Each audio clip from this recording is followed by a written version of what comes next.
Hello everyone, it's been some time since I've uploaded last. In today's episode we're going to be covering some of the more commonly used ritual and altar equipment. In my last community post I did say that my next video would be a review on the Necronomicon, but after fully reading through the book and digesting it, it doesn't seem like something a lot of my viewers would be interested in. The book isn't explicitly satanic. It follows more well, from my point of view at least, it seems to resonate more with like the Sumerian mythology people, which is fine. There are Satanists like that, but it's not an interesting topic for me to really cover. So I thought for today's episode, since I haven't really seen a lot of these, I'd make a video covering things like altar equipment, like your offering bowls, chalices, themes, idols, stuff like that. So if you're interested in that kind of stuff, stick around. Maybe drop me a subscriber, that'd be nice. But yeah, getting into the first one, we're going to be covering chalices, so snap to Ecstasy doing that.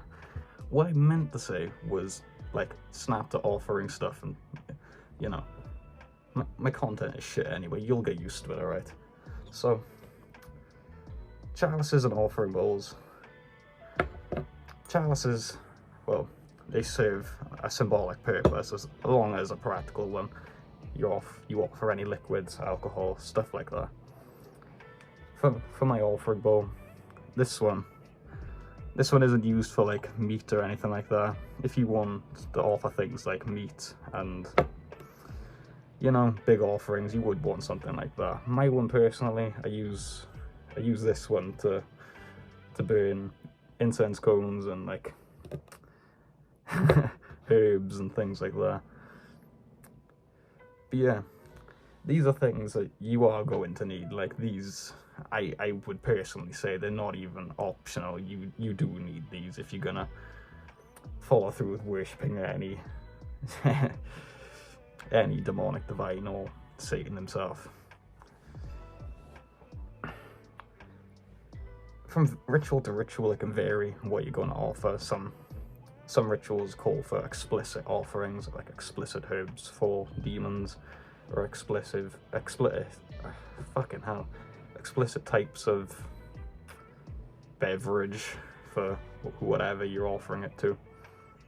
But yeah, these are very much required. I'd say these are probably some of the most, well, they're probably in the top 3 things you should be getting if you're going to start yourself an altar. It should be one of the first things you're going to invest into. Up next, I'm going to be talking about ritual themes and daggers. I've heard a lot of things about ritual themes and daggers, which some of it is true, some of it is not. Some people say you need something really expensive, which isn't true. An theme, really, all it's used for is casting pentagrams, and if you're using an actual ritual dagger, what you're going to be using it for is drawing blood, if you do that, or casting pentagrams, as I just said. But you don't need something expensive. This thing it's literally just a letter opener. I bought them from Amazon, I believe, but this serves its purpose. It has no explicitly religious markings on it, which is good because you usually can't get things with explicitly satanic markings on them. But yeah, it doesn't need to be expensive. The only purpose it really serves is to cast a pentagram at the start and end of your rituals. If you're going to invest in one, I would heavily suggest not going with something super expensive to begin with, because, you know, not everyone stays a Satanist, which is something we should get in our heads quite quickly, that not everyone does stay a Satanist forever, and not everyone's long term.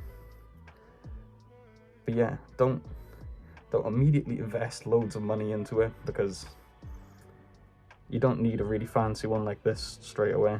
you can just get something simple. And yeah, that's all the advice I can really give you.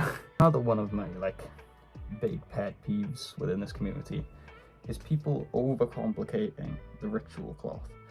Like, as important as it is, it doesn't need to be something expensive or really pretty like this one. I really do like this one, by the way. But it doesn't need to be something super expensive. It doesn't need to be something really pretty. It can just be something plain black or purple or red, anything like that you want. Because the ritual cloth, at the end of the day, all it really does is protect the surface that you're burning your candles on or doing your ritual on from wax, from incense falling, things like that. So it doesn't need to be super pretty, it doesn't need to be super expensive. All it needs to be is practical. Satan doesn't want super expensive things. You don't need to overcomplicate everything when you're doing these rituals. You don't need to put loads and loads of your money into it. Moving on to probably the most distinct feature of any altar. Candles. Yeah. Like I've said with everything else, these don't need to be super expensive or... oh, shit.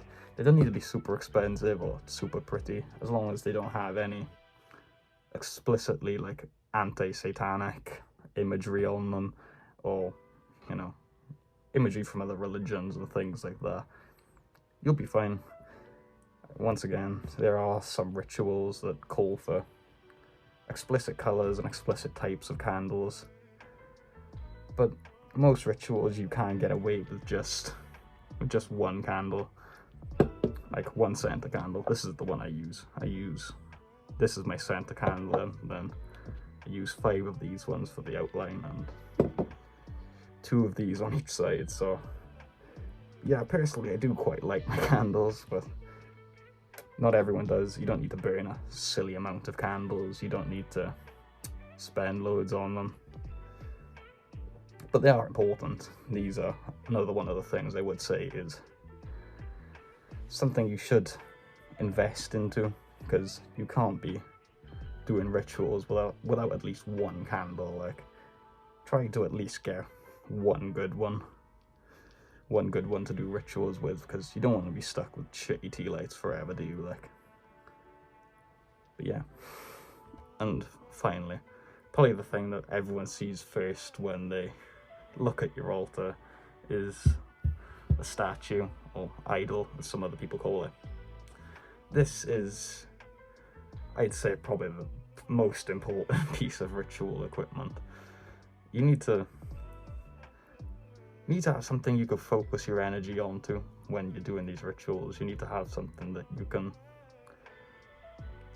use to focus your mind, to keep yourself on the track of what you're doing and what your explicit purpose of the ritual is. Because, as we all know, you need intention. Intention is the basis upon all magic is based upon. You need to focus your mind. Some people can get away without having one, but personally, it helps me keep my thoughts in track throughout the ritual.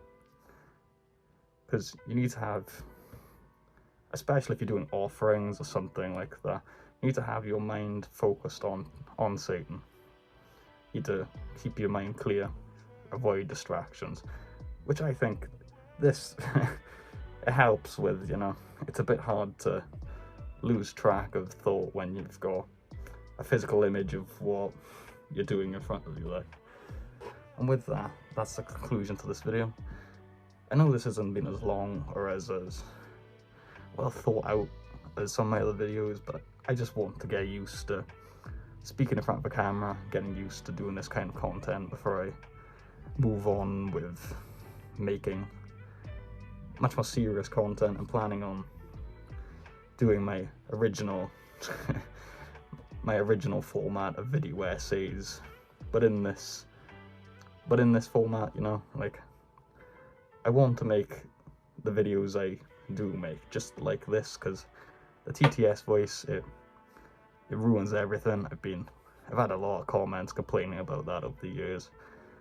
And personally, I feel like it does ruin my content because I spend a long time working on scripts and editing and stuff like that just for the TTS voice to completely ruin the video. And as horrible as my voice is to listen to, trust me, I know, I would like to actually start making proper YouTube videos like some of the other satanic creators like Lucifer, Legorvin, Alistair Knott, Mary Ravenshaw, people like that. Although I don't personally watch their content. But yeah, thank you for sticking around to the end if you managed to. If you enjoyed this video, drop a like, subscribe, all that good stuff. And yeah, thank you everyone. And before I go, I would like to say thank you all for 500 subscribers. We've reached this in just under a year, which I'm really happy with. It's been hell of a ride making content for you guys, and I'm happy to see that you do actually enjoy watching me ramble about whatever I post on that specific day. But yeah, thank you all for watching, and I'll see you next time.